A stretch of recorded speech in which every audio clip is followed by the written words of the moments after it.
आज हिमाचल प्रदेश केंद्रीय विश्वविद्यालय देहरा कैंपस में बच्चों की पहल से ही जो प्रोफेसर सूर्यरश्मि हमारी स्पर्श की चेयरपर्सन भी हैं, उनके माध्यम से आज नारी शक्ति वंदन अधिनियम 2023 पर चर्चा हुई। एक विशाल भव्य कार्यक्रम जो है वो केंद्रीय विश्वविद्यालय में आयोजित किया गया। आज कार्यक्रम में बच्चों की पहल से ही ये बताने का प्रयास किया गया कि भारत के लोकतंत्र के इतिहास में एक ऐतिहासिक और एक ऐसा परिवर्तनकारी कदम ये अधिनियम है, जहां महिलाओं को अपने आप में एक सुरक्षा का भाव, एक इक्वल भागीदारी की फीलिंग और इसी तरह से उनकी विधायी संस्थाओं में उनकी भागीदारी को सुनिश्चित करना।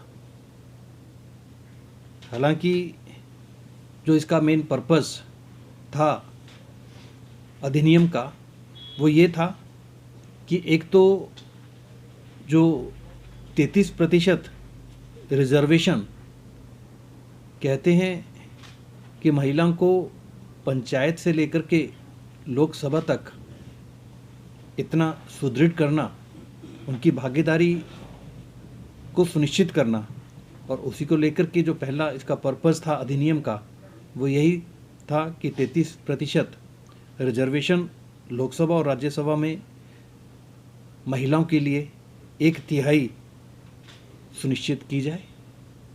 दूसरा, इवन SC/ST महिलाओं के लिए भी कहीं ना कहीं 33% आरक्षण वहाँ पर रहे।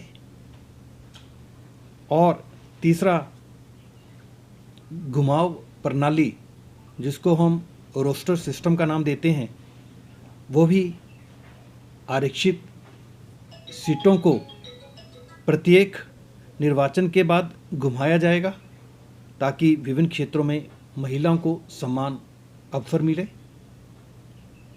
और चौथा, जनगणना और परिसीमन के बाद इसको जो सेंसस होगा उसको लागू करने का ऐसा प्रावधान है, जब भी इसका लिमिटेशन का होगा, डिलिमिटेशन का। और इसका ड्यूरेशन अभी जो है वो मुख्य रूप से 15 साल के लिए रखा गया है, और उसके बाद इस पे पूरा सर्वे करने के उपरांत उसका आगे का फैसला लिया जाएगा। हमारे हिमाचल प्रदेश केंद्रीय विश्वविद्यालय ने भी समय समय पर इस तरह के महिला सशक्तिकरण के लिए विशेष कदम उठाए हैं। अभी गत वर्ष हमने जो एक सिंगल बच्ची किसी परिवार की है उसके लिए हमने जो है सुपर न्यूमररी सीट हर विषय में आरक्षित की थी एडमिशन के लिए।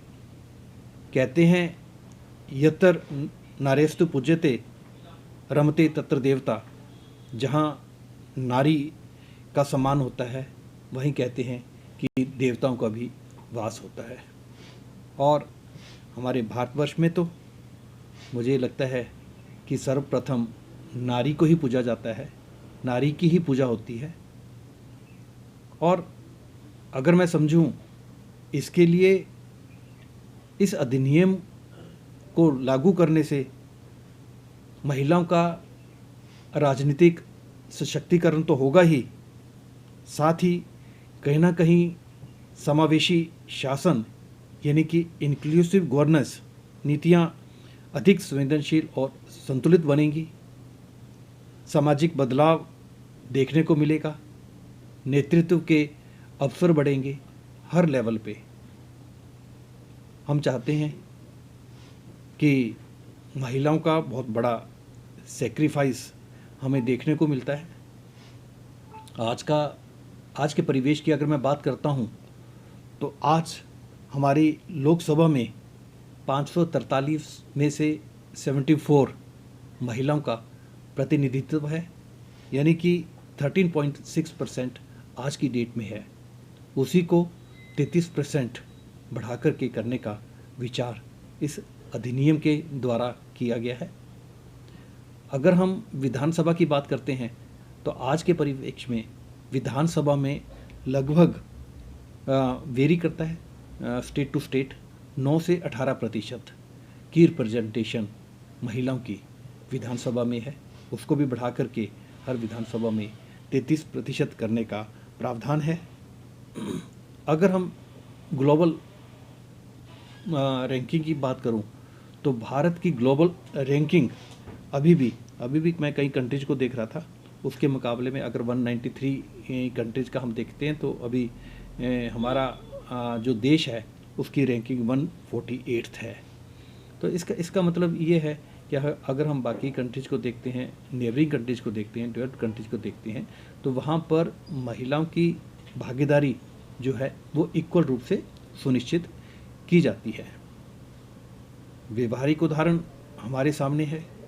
पंचायतों में जब से महिलाओं का नेतृत्व बढ़ा है, 73rd जो संशोधन हुआ था उसके तहत हमने कई तरह के बदलाव देखे हैं। वो चाहे स्वच्छता में बदलाव हो, चाहे पेयजल को लेकर के हो, चाहे शिक्षा को लेकर के हो, या हमने कई गांव में जब हमने सेल्फ हेल्प ग्रुप देखे, सेल्फ हेल्प ग्रुप जो महिलाओं के द्वारा बनाए गए, उसमें हमारे विश्वविद्यालय ने भी बड़े अग्रणी रूप से काम किया था। हमारा कॉमर्स विभाग है और विभाग हैं जहाँ पर हमने कुछ इस तरह के सेल्फ हेल्प ग्रुप बनाए। हमने पीछे प्रदर्शनी भी लगाई थी और उस प्रदर्शनी में हमने देखा कि एक महिला से मेरी बात हो रही थी। एक महिला खुद तो सेल्फ रिलायंट हुई, उसने आगे 15 महिलाओं को और सेल्फ रिलायंट, उनको भी रोज़गार में उस तरह के प्रोडक्ट बनाने का, जो हमारे विद्यार्थियों ने, शोधार्थियों ने वहाँ पर जाके जो हमारे गांव अडॉप्ट किए हुए हैं, वहाँ पर जा कर के जो उनको प्रोडक्ट बताया, वो भी कमर्शलाइज आज की डेट में वो प्रोडक्ट हो गया। उनकी आय नियमित रूप से आनी शुरू हो गई है।